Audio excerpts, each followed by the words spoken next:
పుట్టిన ప్రతి వ్యక్తి క్రిమినల్ కాడు. అలా అని క్రిమినల్ అయిన ప్రతి వ్యక్తి నేరస్తుల కుటుంబం నుంచి రాడు. జైలుకు వెళ్ళిన తర్వాత అక్కడ తాము చేసిన తప్పు తెలుసుకొని బయటికి వచ్చిన వారిని పరిచయం చేసి ఈ కార్యక్రమంలో ఈ వారం మన గెస్ట్ రాజేందర్.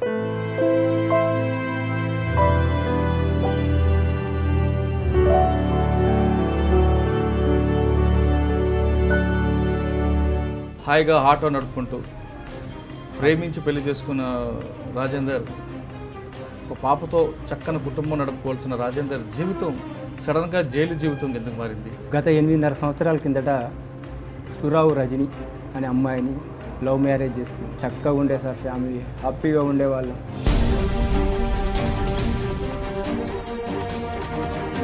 ప్రేమించావు, అమ్మాయిని తీసుకొచ్చి నీ కష్టంతో చదివించుకున్నావు, పాప పుట్టింది, ఒక మంచి జీవితం వెళ్తున్న రాజేందర్ ఫ్యామిలీ ఆ అమ్మాయి ఎందుకు సూసైడ్ చేసుకోవాల్సి వచ్చింది? రాదు, నీ భార్యనే ఏమన్నావా, చనిపోయింది నీ భార్య అంటే నాకు భయం అవుతుంది. ఏం జరిగింది అసలు, గిట్ల ఎందుకు చనిపోయిందని.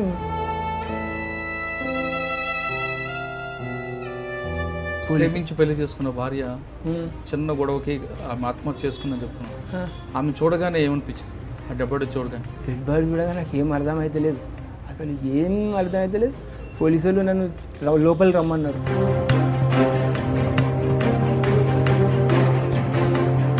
ఆ మరునాడే చనిపోయిన మరునాడు ఎస్ఐ దగ్గర పోయినా, సార్ నా భార్య డెడ్ బాడీ నాకు అప్ప చెప్పాను సార్ అంటే,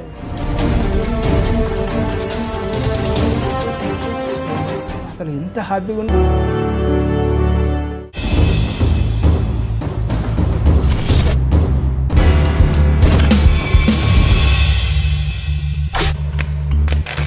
వెల్కమ్ టు క్రైమ్ కన్ఫెషన్. పుట్టిన ప్రతి వ్యక్తి క్రిమినల్ కాడు. అలా అని క్రిమినల్ అయిన ప్రతి వ్యక్తి నేరస్తుల కుటుంబం నుంచి రాడు. పరిస్థితుల ప్రభావం లేదా శనికావేశంలో చేసిన నేరాలతో జైలుకు వెళ్ళిన తర్వాత అక్కడ తాము చేసిన తప్పు తెలుసుకొని బయటికి వచ్చిన వారిని పరిచయం చేసి ఈ కార్యక్రమంలో ఈ వారం మన గెస్ట్ రాజేందర్. ఆటో నడుపుకుంటున్న రాజేందర్, కుటుంబంతో హాయిగా ఉండాల్సిన రాజేందర్ అనే వ్యక్తి ఎందుకు జైలుకు వెళ్ళారు? జైలుకు వెళ్ళిన తర్వాత అతను పడ్డ మానసిక శోభ ఏ స్థాయిలో ఉంది? బయటకు వచ్చిన తర్వాత అతనికి సమాజం ఏ విధంగా ఆహ్వానం పలికిందా లేదా? అతను జైల్లో ఉన్నప్పుడు అతని కుటుంబం పడ్డ కష్టాలు ఏంటి అనే విషయాల్ని రాజేందర్ అంటే తెలుసుకున్నాం. రాజేందర్ నమస్తే. నమస్కారం. రాజేందర్, హాయిగా ఆటో నడుపుకుంటూ ప్రేమించి పెళ్లి చేసుకున్న రాజేందర్, ఒక పాపతో చక్కని కుటుంబం నడుపుకోవాల్సిన రాజేందర్ జీవితం సడన్గా జైలు జీవితం ఎందుకు మారింది? జైల్లోకి వెళ్ళిన తర్వాత నువ్వు పడ్డ కష్టాలు ఎలా ఉన్నాయి, బయట నీ కుటుంబం ఎంత కష్టాలు పడింది, బయటకు వచ్చిన తర్వాత ఇప్పుడు నీ జీవనం ఎలా కొనసాగుతుంది? ఈ ప్రశ్నలకు సమాధానం చెప్పే ముందు ఒక్కసారి నీ గురించి, నీ ప్రేమ వివాహం గురించి చెప్పు. సార్ నా పేరు రాజేందర్, గొలుసుల రాజేందర్. మాది కాకర్లపల్లె, రేగొండ మండలం, భూపాలపల్లి జిల్లా. గత 8.5 సంవత్సరాల కిందట సురావు రజని అనే అమ్మాయిని లవ్ మ్యారేజ్ చేసుకున్నాను. ఆ అమ్మాయి చదువుకుంటా అంది సార్. చదువుకుంటా అంటే నేను వరంగల్కి వచ్చేసిన. అమ్మాయి ఏం చదువుకుంటా అంటే ఇంటర్మీడియట్ అయిపోయింది అమ్మాయి. చదువుకుంటా అంటే ఇక్కడ ఎంసెట్కు ప్రిపేర్ చేసిన. ఎంసెట్ రాసింది, 13,000 ర్యాంక్ వచ్చింది సార్.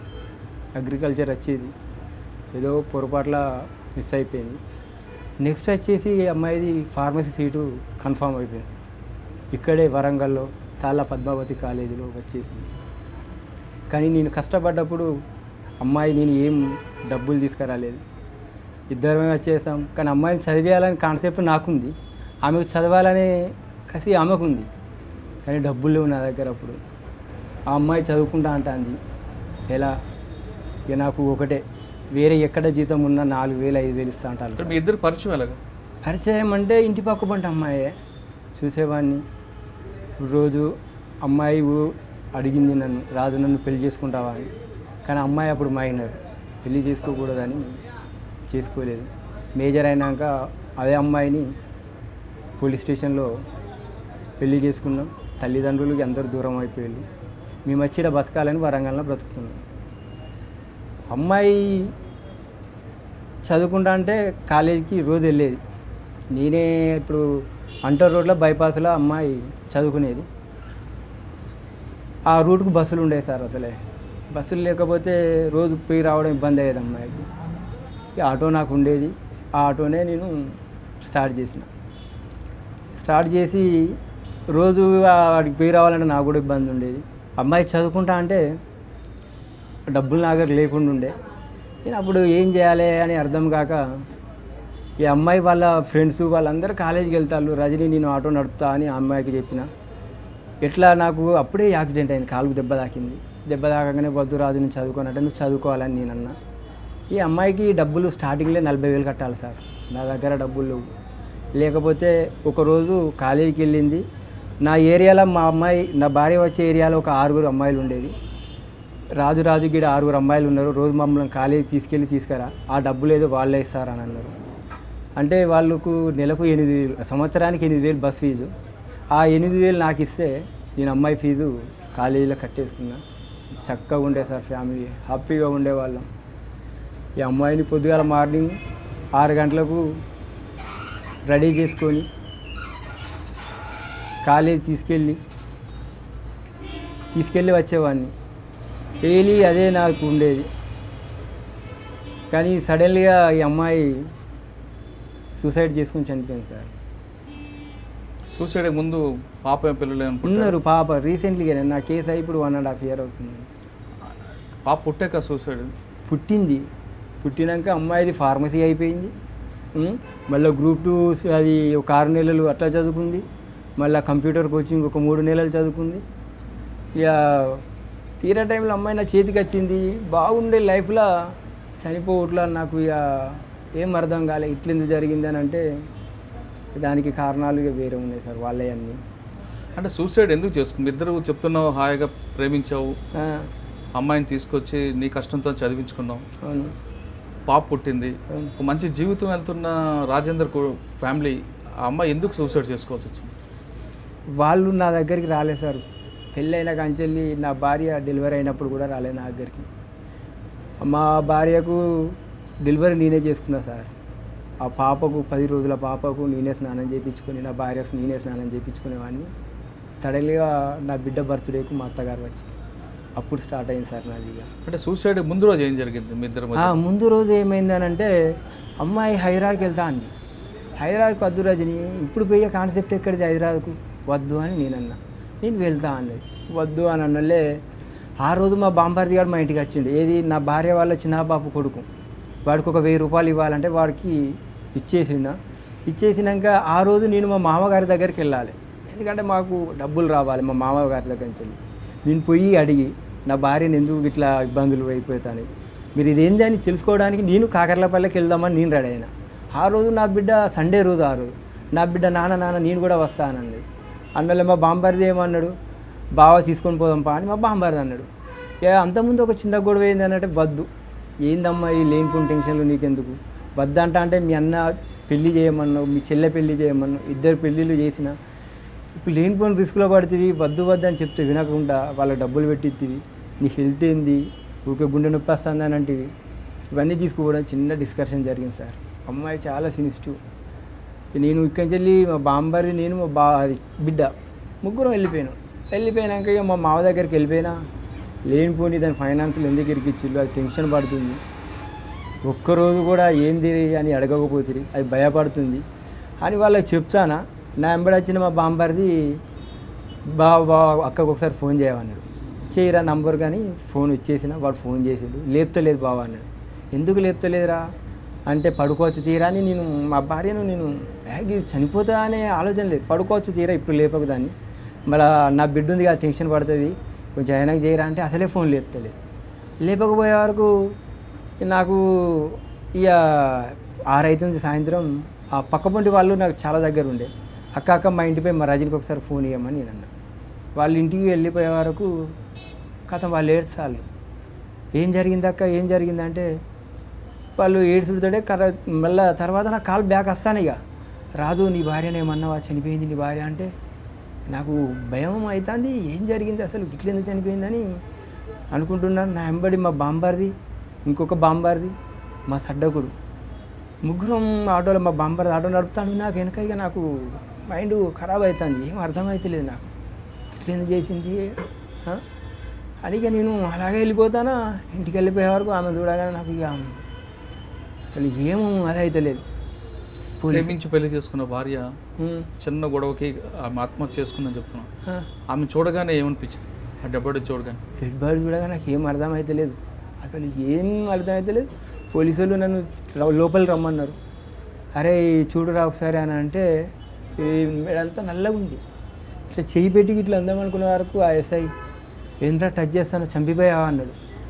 నాకు కోపం, ఇక నా భార్య ఇంత మంచిగా చదువుకున్నా, ఈ పక్క పొంటి వాళ్ళు ఎవరిని అడుగు, అసలు గొడవలేని ఇట్లల్లా అసలు చంపినామని అంటాను ఏందని ఆయన మీకు సీరియస్ అయిపోయిన వాళ్ళే రాంగ మా బాంబారి నాకేం చేసిండు, ఇక ఆ టెన్షన్కి ఇంత మంది తాగిచ్చిండు నాకు. బయట వాడిని పండబెట్టుల్లి, వాడు వింటలేడు, వాని భార్య పోయిన సైకోలో వాడు డిప్రెషన్కి వెళ్ళిపోయినట్టున్నదని ఎస్ఐ అన్నాడు. పాప ఆయన ఏం దెబ్బ కూడా కొట్టలే. బయటికి రాగానే మా బాంబారి దాంబడి ఉండి మా చెల్లె తొందరపడింది కానీ మా బాంబారిది అన్నాడు, మా బావ దేవుడు అని వాడన్నాడు. మా అత్తగారు అందరూ ఫుల్గా నాకే ఉండే, మా బిడ్డ తొందరపడ్డది అన్న మనసులో. మర్నాడు 10:30కు గతం మా విలేజ్ నుంచి ఇక రాజకీయం స్టాప్. ఎవరు? నా భార్య వాళ్ళ మేనమావులు.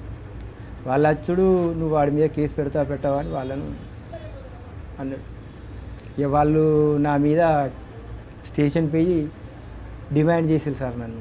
ఏమని? ఒక 5 లక్షలు కావాలి, కేసు పెట్టే ముందు ఏమైనా మాట్లాడుకునేది ఉందా అని అన్నారు.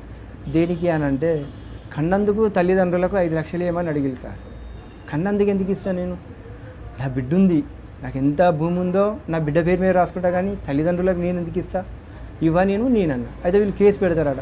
పెట్టుకొని నేను తప్పు చేసి నా భార్యకు చావు కారణమైతే నేను శిక్ష అనుభవించాలి. ఆమె ఎలా చనిపోయిందో అసలు అది తలుసుకుంటే బాధ అనిపిస్తుంది. ఆమెకు చావు కారణం నేనైతే ఖచ్చితంగా నేను శిక్ష అనుభవించాలి. చలో మీరు కేసే పెట్టుకోండి, ఆ తర్వాత నేను గెలుస్తా, లేకపోతే శిక్ష పడితే అనుభవించాలి తప్పదు అని ఫిక్స్ అయి ఉన్నా. ఆ మరునాడే చనిపోయిన మరునాడు ఎస్ఐ దగ్గర పోయినా. సార్ నా భార్య డెడ్ బాడీ నాకు చెప్పండి సార్ అంటే, వీడు అంత సైకో అయిపోయాడు, విలేజ్లో పోతే గొడవలు అయితే ఏమనుకున్నాడో. ఇక సడన్లీ బాబు ఇవాళ నైటు ఇంటికి అది వేరే బినామీ మీద తీసుకొని వెళ్ళిపోయాడు. బాబు పొద్దుగాల 4 గంటలకు రారా, నువ్వు వస్తే నువ్వు పోయి సంతకం పెడితే పోస్ట్ మార్టం రిపోర్ట్ రాదురా, నువ్వు ఉండగానే చేస్తారా అంటే, ఆ సరిలా నేను అనుకుంటా స్టేషన్కి వెళ్ళిపోయినా నడుచుకుంటూ.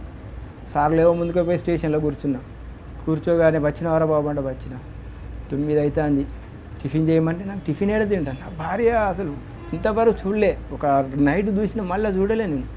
మళ్ళీ వెళ్ళిపోవాలి, నా చూడాలి కనీసం అనే ఆకృతితో ఉన్న. ఎస్ఐ ఏం చేసిండు, 1 2 గంటలు 4 అవుతుంది, నన్ను మెడికల్ చెకప్ పంపిస్తాను, నాతో సిగ్నేచర్లు పెడతాను.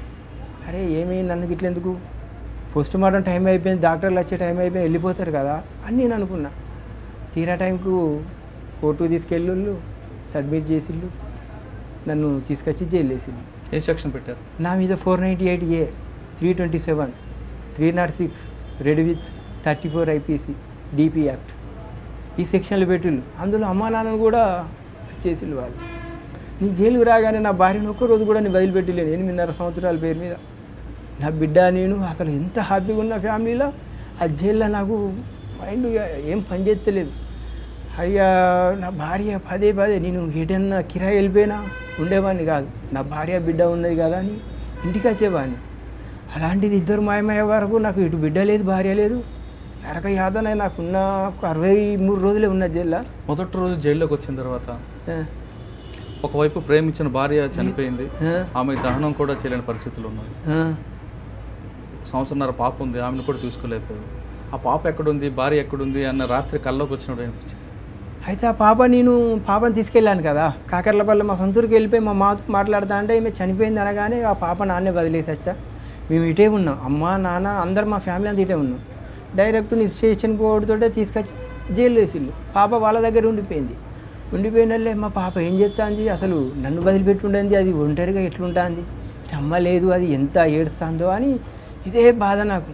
ఇటు తల్లి లేక ఇటు నేను లేక అది ఏడుచుడు, ఇటు నా భార్యని మర్చిపోకపోవడం. నాకు జైల్లో ఒక మానసిక వ్యాధిలాగి అది ఒక డిప్రెషన్కి వెళ్ళిపోతాను నేను.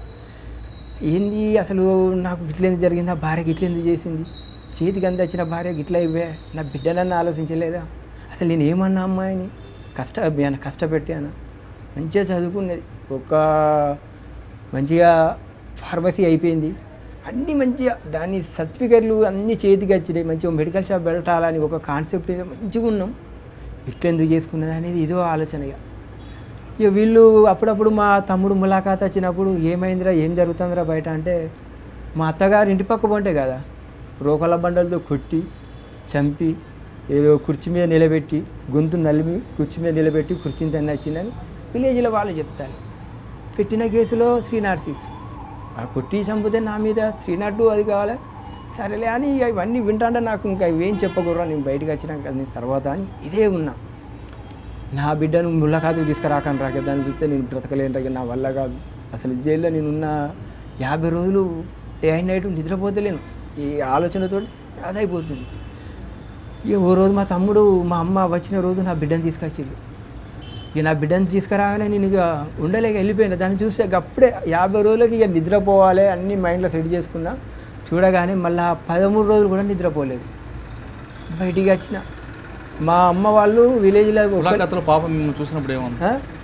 ములాఖాత్లో మీ పాప మిమ్మల్ని చూసినప్పుడు ఏడుపు కాదు, అసలు నా బిడ్డ ఎలా ఉండాలి అంత బాగున్నమ్మా. ములాఖాత్ తీసుకురాగానే అసలు ఏంది నా బిడ్డ పరిస్థితి ఇట్లా అయిపోయింది అని అసలు ఏం అర్థం కాలేదు సార్ నాకు. అసలు ఆ జాలీలోకి వెళ్ళి అమ్మాయిని చూస్తే నాకు ఇక బాధ కాదు, అది నాకు చెప్పలేనిది కాదు, అంత ఘోరం అనిపించింది సార్ నాకు. ఈ జైలు నుంచి వెళ్ళి బయటికి వెళ్ళా. వాళ్ళు మా బిడ్డను కుట్టేవాళ్ళట. కుడతా అంటే ఇక మా వాళ్ళ నుంచి వెళ్ళి మా అమ్మ దగ్గరికి వచ్చేసి, మా అమ్మ దగ్గర నుంచి వెళ్ళి ఇక ఇండియం ఉన్నది. నేను డైరెక్ట్ జమ్మికుంటా మా తమ్ముని దగ్గరికి వెళ్ళిన. నా బిడ్డ ఫస్ట్ నా దగ్గర రాలేదు సార్, నా దగ్గరికి భయపడుతుంది. నా గురించి ఏమని చెప్పి మా అత్తగారు మీ నాన్న కుట్టి చంపేసిండు అట్లా అంటే, నా బిడ్డ చెప్తాంది ఏమని, మా పవన్ మామ వచ్చిండు, చికెన్ వండినాం తిన్నాం, ఇద్దరాగం తిన్నాం, బాయ్ చెప్పినాం వచ్చేసినామంటే కాదు కాదు గిట్లా అని నేను చెప్తా అంటే నా మీద ఒక అదో రకంగా చెప్పిల్లు నా బిడ్డకు. ఆ ఫస్ట్ పోడుతోటే నా బిడ్డ నువ్వు ఎందుకు వచ్చినావు అని డైరెక్ట్ అన్నది సార్ నా బిడ్డ. అరే ఏంది నా బిడ్డకి ఇట్లా అన్నది అని ఇక నాకు ఏడుపత్తాంది. కానీ నా బిడ్డ వాళ్ళు ఏడుపులు అవన్నీ విని దానికి కూడా డిప్రెషన్కి వెళ్ళిపోయింది. ఏడవకుండా ఏంది నాన్న అంటే లైట్ బంద్ చేయాలంటే బంద్ చేసింది, పడుకున్నది. పడుకున్నాక 3 గంటలకు లేచింది.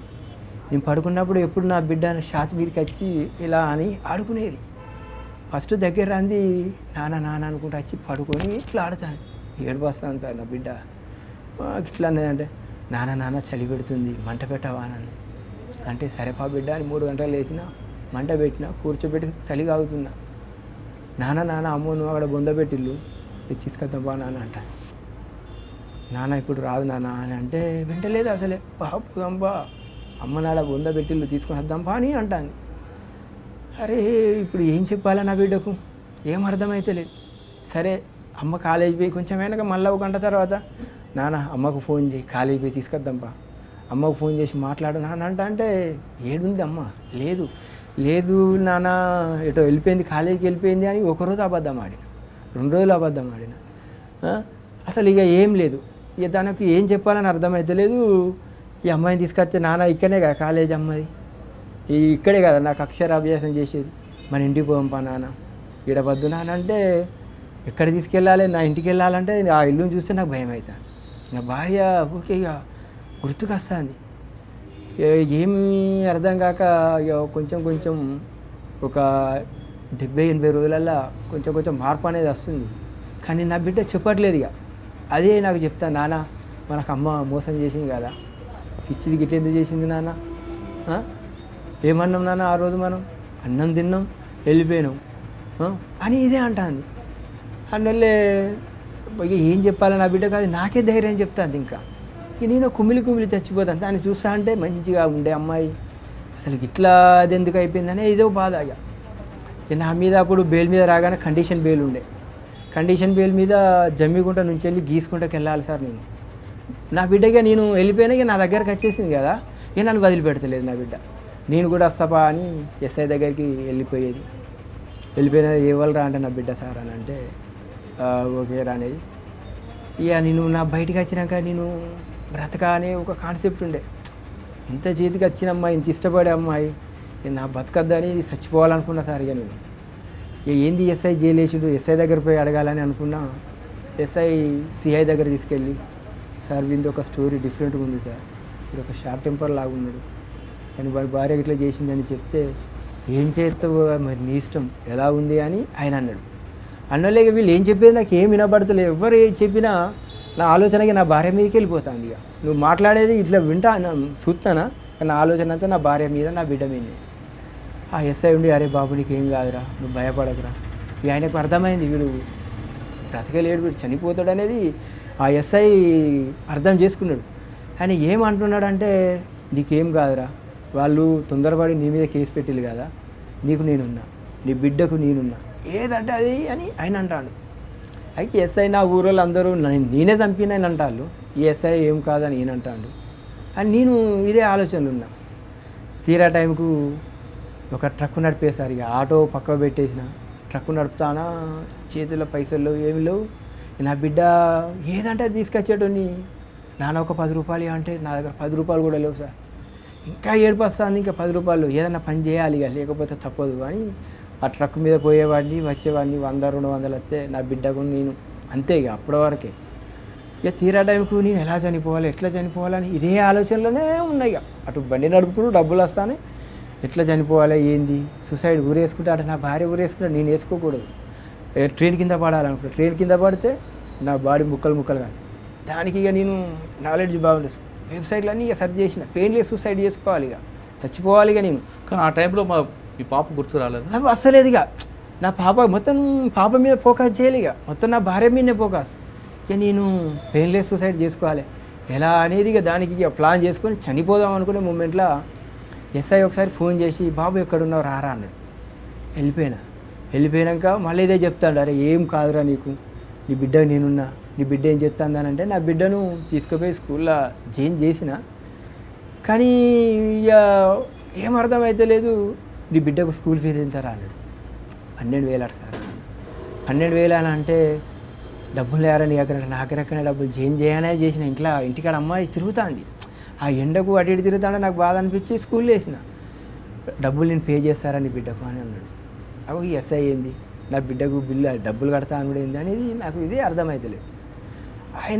ఈయన డబ్బులు కడతా అని ఒక భరోసా ఇవ్వగానే ఇక నాకు చావుకు దగ్గర దాకా పోయేది. కమ్ బ్యాక్ నా వైపు ఒక ఎస్ఐ నా వైపు మాట్లాడుతున్నాడు, నేను ఎందుకు చనిపోవాలి, చనిపోకూడదు, నా బిడ్డ ఆగమైతే నా భార్య చేసిన తప్పు నేను చేయకూడదు.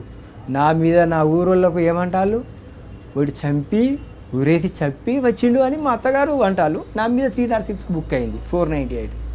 నేను సత్తే ఇది పరిష్కారం కాదు, నేను బ్రతికి చూపెట్టాలి ఇక అనేది ఒకటి. ఇక ఎస్ఐ ఫుల్ ఎంకరేజ్ నాకు, ఏంద్రా బాబు అనేది ఆయన పిలిపించుకున్న డబ్బులు ఇవ్వడం అవన్నీ.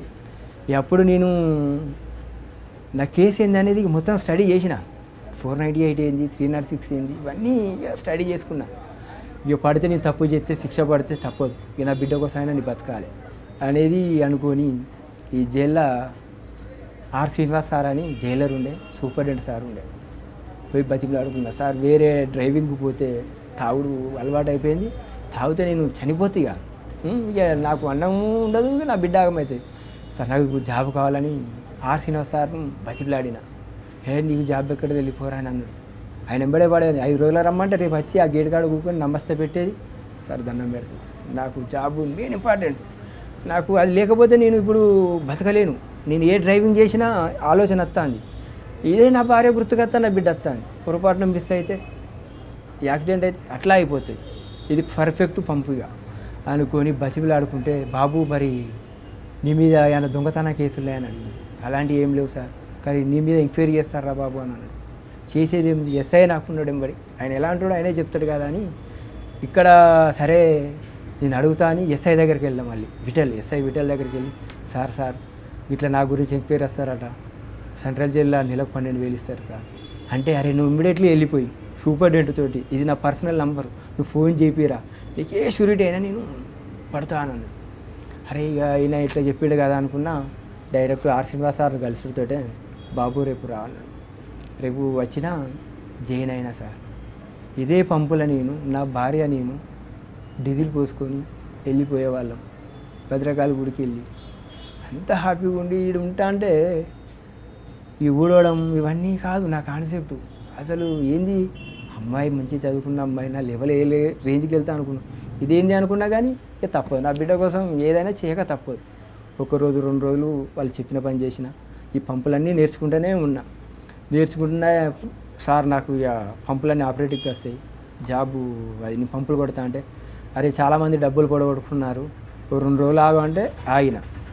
ఫస్ట్ ఆ పంపు నేను కొట్టిన పంపు 3వ నంబర్ ఫస్ట్ ఎక్కుడుతాడిగా నా భార్యను అదే ఆలోచనలో ఉండుకుంటూ డబ్బులు ఇస్తున్నా. పర్ఫెక్ట్ ఎంత కొట్టినా నా భార్య గుర్తుకు వస్తాను. ఎంత డైవర్ట్ చేసినా నా భార్య నా బిడ్డ ఆమె గుర్తుకు వస్తాను. తీరా లెక్కకు పోయే వరకు 500 షాట్ వచ్చింది సార్. 500 షాట్ రాగానే ఏం జరిగింది ఎలా జరిగిందని అవన్నీ మళ్ళీ సైపింగ్ మిషన్లు ఉంటాయిగా అవన్నీ నేను చెక్ చేసుకున్నాను. కానీ ఒక సైపింగ్ చీటీలో 500 క్యాన్సల్డ్ అనే వచ్చింది. కానీ అది క్యాన్సల్డ్ అని నేను చూసుకోలేదు. సేల్ అని ఉంటే మా అకౌంట్లో పడుతుంది, క్యాన్సల్డ్ అని వచ్చింది. అమ్మో ఆయన 520 రూపాయలు పోయా కాదు అలా చేసిన అంతా వెళ్ళిపోయినాయి అనుకున్నా. అయినా పోతే నా మంచిగా అనుకున్నా. అయినా నేను ముందుకు వెళ్ళాలి ఏం కాదని ఒక ధైర్యంతో వెళ్ళిపోయినా. భద్రకాల గుడికి వెళ్ళిపోయినా ఏదో హుండీలు వేసింది అనుకున్నా. ఆ టైమింగ్స్ అన్నీ సీసీ కెమెరాలో చూసుకొని ఏ వెహికల్ అనేది పర్ఫెక్ట్ ఆ వెహికల్ చూసుకొని వాళ్ళ ఆ నంబరు ఎవరి అడ్రస్ ఉందో ఇంటికి వెళ్ళి ఆ 520 తీసుకొచ్చి ఇలా కట్టగానే నాకు హ్యాపీ అనిపించింది.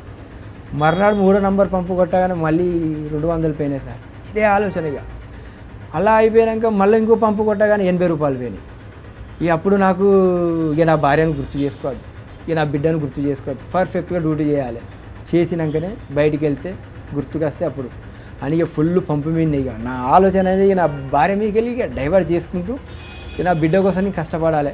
నా బిడ్డ పేరు ₹1 కూడా ఫిక్స్ చేయలే, అసలు ఏం చేయలే. నా భార్య చేతికి అందిస్తే మేము అనుకున్నాం. నేను కష్టపడ్డదంతా ఇంటికి వెళ్ళిపోవు, నా భార్య కష్టపడ్డదంతా నా బిడ్డకే కదా అని అనుకున్న కాన్సెప్ట్లో ఇట్లా అయిపోయా అని నేను ఇక రోజు డ్యూటీకి వచ్చేది సార్. వచ్చి ఇక పర్ఫెక్ట్గా అయిపోయినా అసలు నన్ను చూస్తే నేనున్న ఏరియాలో గడ్డ పెరిగి ఆ ఏరియాలో నన్ను పిచ్చోడు అనుకున్నారు సార్. వీడు పిచ్చోడు, వీడి భార్య చనిపోయింది, వీడు పిచ్చి లేచిందని అందరూ ఫిక్స్ అయిపోయారు. ఇక వీడు బ్రతకడు చచ్చిపోతాడు అని అనుకున్నారు. ఆర్ శ్రీనివాస్ సారు డ్రెస్ ఇచ్చిండు, షూ ఇచ్చిండు, పోయి సేవింగ్ చేసుకొని యూనిఫామ్ వేసుకొని అత్త అంటే అందరూ షాక్ అవుతారు. అరే వీడు ఇన్ని రోజులు పిచ్చోలాగా తిరిగిండు వీళ్ళేంది అనగానే పంపు కాడికి వచ్చి పర్ఫెక్ట్గా పని చేసుకోవడం, ఇంటికి వెళ్ళడం గుర్తుకు వస్తుంది. ఇప్పుడు ఏడుపు కాదు కదా, నిద్ర పట్టదు సార్. అసలు ఆమె మంచిది, ఎంత మంచి అంటే మా అమ్మ ఎలా చూసుకున్నా అంత బాగా చూసుకున్నది సార్ నన్ను. కానీ నేను కూడా అంత డబ్బులు చూసుకున్నాను. రాజు, ఫైనల్గా నా క్వశ్చన్ చాలా క్లియర్గా చెప్పండి. మీలాగా ప్రేమించి పెళ్లి చేసుకొని భార్య సర్వస్వం అనుకున్న కొంతమంది చిన్న చిన్న ఘర్షణల వల్ల ఆమె చేసుకుని సూసైడ్ చేసుకుంటే, మీకు భార్య కావాలనుకుంటూ మీరు కూడా సూసైడ్ ప్రయత్నం చేయడం, తర్వాత ఒక ఎస్ఐ ద్వారా మీరు మారడం, మీరు చేసిన పాపానికి ఏ పాపం చేయని పసిపాప చాలా ఇబ్బంది పడింది. ఇబ్బంది కాదు అది, అమ్మ నాన్న కూడా. అటువంటి పరిస్థితి వేరే వాళ్ళు రాకుండా ఉండాలంటే మీరు ఇచ్చే మెసేజ్ ఏంటి, సలహా ఏంటి మీలాంటి వాళ్ళకి? ఒకటి, లవ్ మ్యారేజ్ చేసుకున్న వాళ్ళకి తల్లిదండ్రులకు ఒకటి, పిల్లలను అర్థం చేసుకోవాలి. మేము చేసి బయటికి వచ్చి ఎంత కష్టపడ్డాం అనేది మా అత్తమావు తెలుసు. రాజు కష్టపడ్డాడు అనేది తెలుసు, ఆయన తప్పు లేదని తెలుసు. తెలిసి ఈ రోజులల్లా ఇరికిచ్చులు కానీ తల్లిదండ్రులు సపోర్ట్, వాళ్ళు కొంచెం సపోర్ట్ చేసి ఉంటే ఈ రోజుల్లో నా భార్య చనిపోకపోవు సార్. కానీ వాళ్ళు నాకు సాయం చేయకుండా మంచిది, రూపాయి ఇవ్వకుండా మంచిది. కానీ నా భార్యను ఫైనాన్స్లో గుంజడం వల్లనే చనిపోయింది. అలా చేయకపోతే నా భార్య బాగుండే సార్. రాజు రజని ప్రేమ వివాహంలో వాళ్ళిద్దరు ప్రేమించి పెళ్లి చేసుకున్నారు. చక్కన కాపురం, ఒక పాపతో ఉన్న కుటుంబంలో చిన్న వ్యవహారం చిచ్చురేపింది. అయితే ఆ సమయంలో రజని తీసుకున్న క్షణికావేశ నిర్ణయం ఈరోజు రాజు కుటుంబం జైలు పాలైంది. రాజే జైలు పాలేయడం అనుకుంటే పొరపాటు. తల్లి లేని లోటు, బతుకున్న తండ్రి జైలు కావడంతో ఆ పాప బంధువుల దగ్గర పెరిగింది. అటువంటి పరిస్థితి ఎవరికి రాకుండా ఉండాలంటే ఖచ్చితంగా క్షణికావేశంలో ఇలాంటి నిర్ణయాలు తీసుకోవద్దనేది చాలా చక్కటి చెప్పాల్సి వస్తుంది. ఎందుకంటే మనం ఏ పాపం చేయకుండా ఆ పిల్లల్ని రోడ్డు మీద పెట్టడం అనేది చాలా పెద్ద మహాపాపం. బతుకున్న తండ్రి జైల్లో ఉండి కన్న తల్లి శ్మశానానికి వెళ్తే ఆ పాప ఎవరికి చెప్పుకుంటుంది అనే విషయం కానీ, చనిపోయి ఆత్మహత్య చేసుకున్న కుటుంబ సభ్యులు ఒకసారి తమ పిల్లల గురించి ఆలోచించుకుంటే ఖచ్చితంగా రాజు లాంటి పరిస్థితి రాదనే విషయం చాలా స్పష్టంగా చెప్పవచ్చు. ఇది ఈ వారం రాజుతో ఎక్సలెంట్ ఇంటర్వ్యూ. వచ్చే వారం మరో గెస్ట్తో మళ్ళీ కలుద్దాం. అంతవరకు నమస్కారం. For more videos, subscribe to iDream. And loads of fun entertainment and content, do watch iDreams. Do subscribe iDream Media. దయచేసి iDreams మీరు సబ్స్క్రైబ్ చేయాల్సిందిగా నేను కోరుతున్నాను. I am Dr. Nayak, DT Nayak. For more videos, please subscribe to iDream. Please subscribe iDream News. Please subscribe iDream. Please subscribe iDreams. మీరు చూస్తున్నారు iDream News.